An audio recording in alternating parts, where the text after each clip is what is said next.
The veneers are shaking. The crime stories are shaking. The cargo is shaking. Los Angeles is shaking. The presidential election is shaking. I don't know who's shaking, Lil Yachty or Caribou.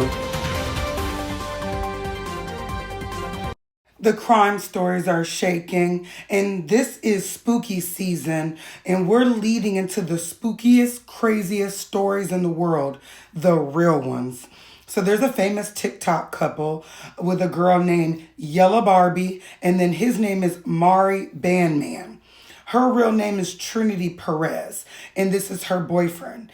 They are a young couple, allegedly getting very big on social media. They are now facing charges for unaliving their baby.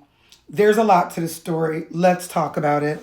The real names of this couple are Damari Alston and Trinity Perez. Damari is 27 years old and he already has a daughter. Trinity is 22 years old. I do believe now she's 23. Last year, they had a baby on July 6, 2024. His name was Zane. And Zane lost his life allegedly at the hands of his parents. When I went on Fox 26, Houston, Texas, because they're from Houston, Texas, the breakdown, honestly, I think I should give a trigger warning. It was so horrible. Deleted text messages between these two.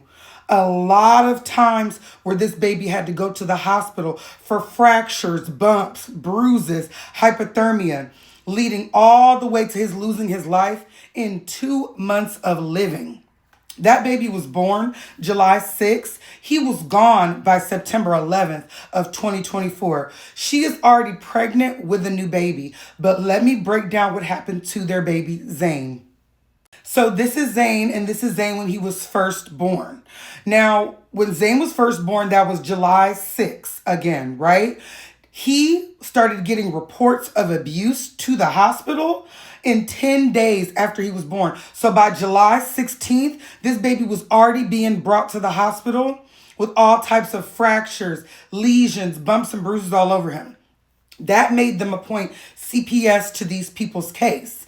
And they said that the young lady Trinity, her great grandmother, which is her regular grandmother, the baby's great grandmother, was appointed as like a guardian that had to be there with the parents. So now the maternal grandmother, she's supposed to be there. She's supposed to be moving in with them, helping with the kid. And she couldn't even keep them from unaliving this baby.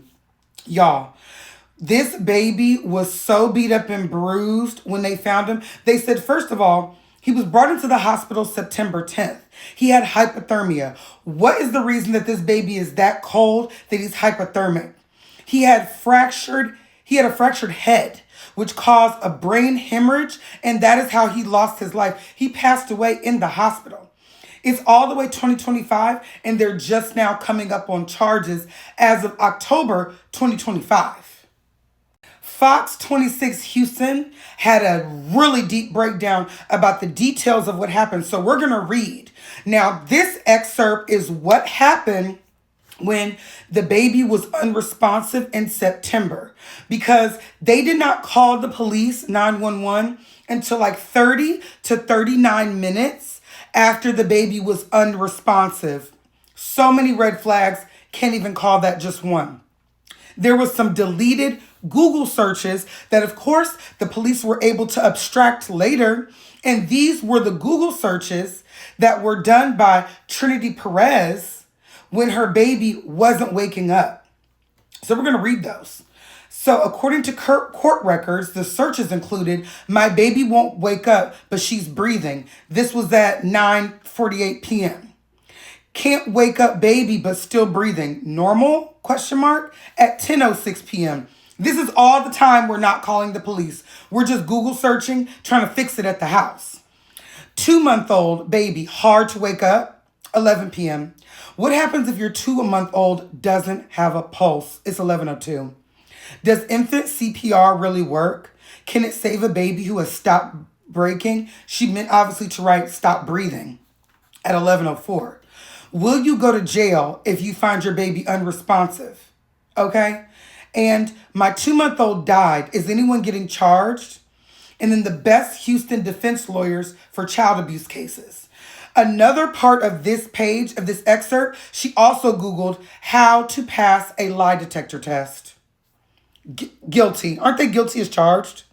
Now I'm going to do a little bit more reading from Fox 26 Houston, but what I did read in different articles was there were deleted text messages between Alston and Perez, him and her, Damari and Trinity, where Damari was telling her to delete messages. She would get on him about treating the baby roughly. They found footage of him saying, "Why are you looking at me like that? Why are you making them faces? Fix your face." Now, that was hard to decipher because I'm like, that could be aggressive or that could be playful. But this is all in the court records. There are messages between her and her grandmother, which is the baby's maternal great-grandmother, saying, "Why are y'all doing this baby like this? Why are y'all so rough with him?" And she's responding to her grandmother, "I told Damari to stop being so rough with the baby. I told him to quit handling him like that." So in what I'm reading, it's giving that he is handling the baby rough. She is almost letting him do it. Because the bond, she got $500,000 bond. His bond was $2 million. Okay? They are facing so many counts, but a lot of her counts were like charges that said that you didn't do anything about it, but the harm came more from him. So this is very scary. The question is, do you love a man more than you love your kids? Because she's pregnant by him right now. This is photos from their new baby shower. It's almost like, "Babe, you killed our last baby, so I'll make a new one for you." Very, very, very scary and dark. Now let's read another excerpt from Fox 26 Houston. So this is derived from the court documents. Based on the court documents, it's recorded that Zane arrived to Memorial Herman on September 8th. Okay, so he got there on September 8th, not 10th. So they took him days before. He just passed away on the 11th, where he received 45 minutes of CPR prior to arriving, and then 20 minutes of continued CPR. So when she was Googling about the CPR, she did that for 45 minutes before they got there, and he got more CPR when he arrived. The 2-month-old was hypothermic upon arriving and was placed on a ventricular fibrillation, requiring the delivery of shock for an abnormal heart rate. Now, hypothermic means the baby was freezing cold. Why was your 2-month-old baby freezing cold to the point where he was enduring hypothermia? I'm going to continue to read. Zane was also intubated and had to receive a blood transfusion. That poor baby. He was alive 67 days, and it was 67 days of torture from a TikTok couple. According to the court documents, medical records show Zane had findings of hypoxic brain injuries and swelling in a subarachnoid, excuse my wording, subarachnoid hemorrhages, along with the left parietal skull fracture with an overlying scalp swelling and underlying hemorrhage. Zane's ophthalmology exam reportedly showed bilateral retinal hemorrhages. So they beat that baby in the head. Another interesting part that I saw from the conversation between the grandmother of Perez, the young lady's grandmother, and her, she asked her, "Why does your baby have bite marks on him?" She responded to her grandmother, "If there were bite marks, there would be teeth marks." She said, "I have to stop probably smoking tobacco and kissing my baby." She said, "I think he's breaking out from the tobacco. Those are lip marks, not bite marks." What is going on over there? This all sounds so ghetto.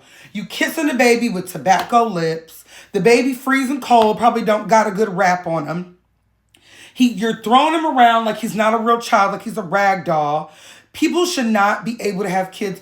I've always wondered why there are so many people in the world that would love their children, love to have children, and they can't conceive. But then there's monstrous people like this that get the love of a healthy child. Because something else I read was when this baby was born, he had no complications. This was a perfectly healthy baby that they took the life of.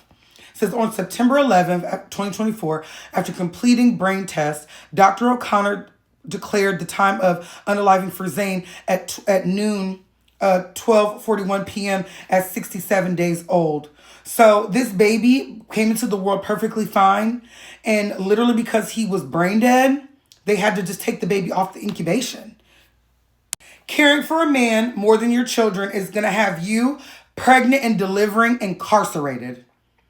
Horrible story, terrible story. And I hope they throw the book at